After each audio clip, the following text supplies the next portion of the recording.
राजा भोज की नगरी, झीलों की नगरी। और आज के इस पूरे कार्यक्रम में हमारे बीच यशस्वी प्रधानमंत्री माननीय नरेंद्र मोदी साहब, आपका मैं अभिनंदन करता हूँ, स्वागत करता हूँ। हमारा सौभाग्य विश्व में सर्वाधिक लोकप्रिय और हम सबको गौरवान्वित करने वाले यशस्वी प्रधानमंत्री माननीय श्रीमान नरेंद्र मोदी जी की उपस्थिति में मध्य प्रदेश आज इस ऐतिहासिक आयोजन का साक्षी बनने जा रहा है। ये हम सबका सौभाग्य है। इसका महत्व और इस नाते से भी बढ़ जाता है, ये यशस्वी प्रधानमंत्री की उपस्थिति आज भोपाल में एक नया रिकॉर्ड भी बना रही है। आमतौर पर भोपाल शब्द को जैसे ग्लोबल या गूगल पे हम सर्च करें तो तुरंत भोपाल करते ही भोपाल गैस त्रासदी के माध्यम से एक अपनी अतीत की एक काली छाया को लेके हमेशा से अपने आप में यह कष्ट महसूस करता था। लेकिन आज माननीय यशस्वी प्रधानमंत्री की मौजूदगी के बाद अब भोपाल हमारी ग्लोबल रूप से एक अलग पहचान बनाने जा रहा है। मेरी अपनी ओर से बहुत बहुत बधाई, बहुत शुभकामना। ये आशीर्वाद आपको हमेशा हमारे लिए, भोपाल के लिए अब हमेशा अविस्मरणीय रहेगा।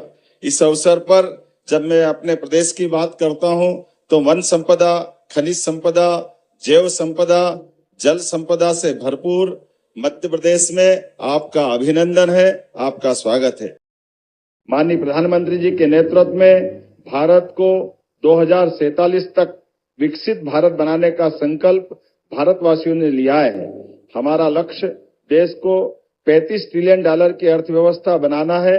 ऐसे में विकसित भारत के इस लक्ष्य को प्राप्त करने के लिए विकसित मध्य प्रदेश समस्त प्रदेशवासियों के साथ अपना महत्वपूर्ण योगदान करने के लिए प्रतिबद्ध है।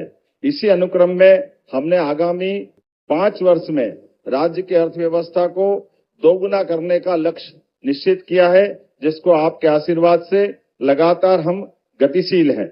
1 वर्ष पूर्व निवेश और औद्योगिक विकास की इस यात्रा को रीजनल इंडस्ट्री कॉन्क्लेव के माध्यम से बाबा महाकाल की नगरी उज्जैन से प्रारंभ किया।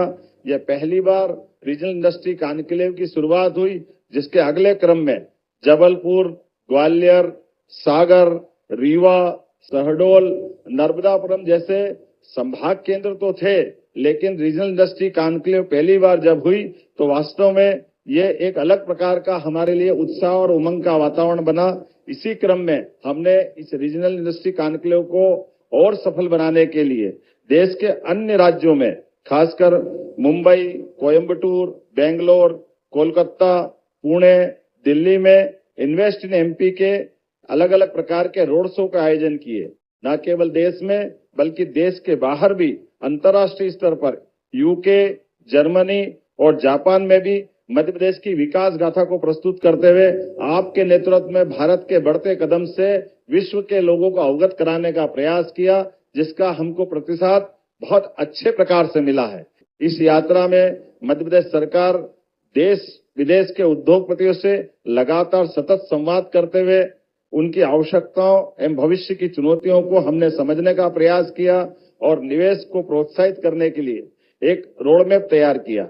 इसी परिप्रेक्ष्य में हम अपनी निवेश नीतियों और निवेश फ्रेंडली इकोसिस्टम पर लगातार कार्य कर रहे हैं, जिसके आधार पर निवेश प्रोत्साहन के लिए 18 नई नीतियां लेकर हम आए हैं, जिसका लोकार्पण आज माननीय प्रधानमंत्री जी के माध्यम से मध्य प्रदेश में पहली बार होने जा रहा है।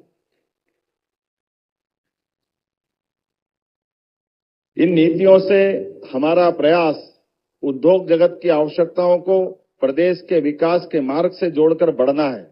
हमने कई नए क्षेत्रों को भी ध्यान में रखते हुए सरल, निवेश अनुकूल और प्रासंगिक नीतियों का निर्माण किया है। नीतियों का प्रभावी क्रियान्वयन, सरलीकृत व्यापार एवं बाधारहित व्यवसाय हमारी उच्च प्राथमिकता है।